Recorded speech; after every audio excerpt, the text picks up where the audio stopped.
Party से तारीख 13/10/2025 तो अफगानिस्तान के जो विदेश मंत्री है आमिर खान मुत्ताकी 6 दिन की भारत यात्रा पे आए हुए हैं।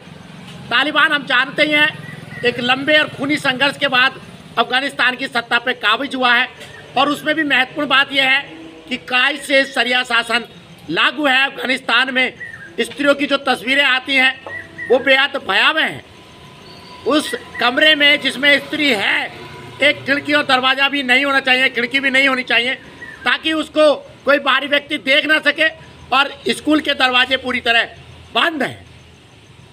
एक ऐसा देश का विदेश मंत्री जिसकी सरकार को भारत ने आधिकारिक तौर पे मान्यता भी नहीं दी है, लेकिन वक्त और रणनीतिक जरूरतों की वजह से आप देख रहे हैं भारत उसका पलक फावड़े बिछाकर स्वागत कर रहा है। 2-3 चीज़ें कुछ ऐसी हैं जिसपे हमारे मन में भी प्रश्न उठता है। भारत सरकार ने कुछ सोच समझ के अफगानिस्तान के विदेश मंत्री को बुलाया होगा। भारत एक हम जानते हैं धर्मनिरपेक्ष देश है, लोकतांत्रिक देश है, लेकिन अफगानिस्तान की जो शासन व्यवस्था है वो कड़ाई से शरिया के अकॉर्डिंग है और लोकतंत्र की तो वहाँ कोई बात ही नहीं है। हम जानते हैं कुछ अच्छी चीज़ें भारत की अपनी रणनीतिक जरूरतें हैं। चीन का बढ़ता हुआ प्रभाव अफगानिस्तान में, पाकिस्तान की घुसपैठ, और वहाँ चूँकि बंदूक की भाषा ही बोली जाती है, जंग बंदूक का राज चलता है और एक इस्लामिक क्रांति के नाम पे हथियार लहराए जाते हैं, हथियार चलाए जाते हैं, तो वो भारत के खिलाफ ना हो, भारत के खिलाफ गढ़ ना बन जाए आतंकवादी संगठनों का। ये भी शायद एक रणनीतिक जरूरत है जिसने भारत को विवश किया है अफगानिस्तान को के साथ संबंध सामान्य करने के लिए।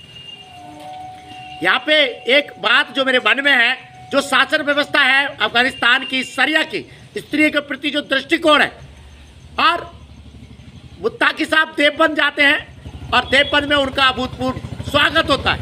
मैं ये पूछता हूँ, तालिबान का जो वैचारिक आधार है वो देवबंद है, तो यहाँ पे भी इस देश में भी बहुत से लोग हैं, संगठन हैं जो इस्लामी शरिया को लागू करना चाहते हैं।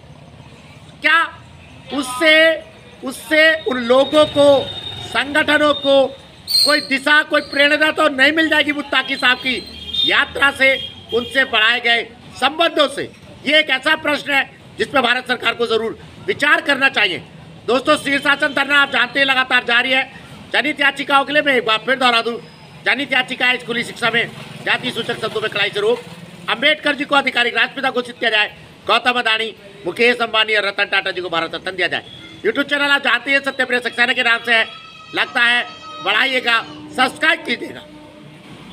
कुछ अच्छी चीज़ें इसके बावजूद हुई है, भारत ने उनको मान्यता नहीं दी अफगानिस्तान की सरकार को, लेकिन हम देखते हैं कि सिंदूर ऑपरेशन में भी अफगानिस्तान का जो समर्थन था, झुकाव था, भारत की तरफ था।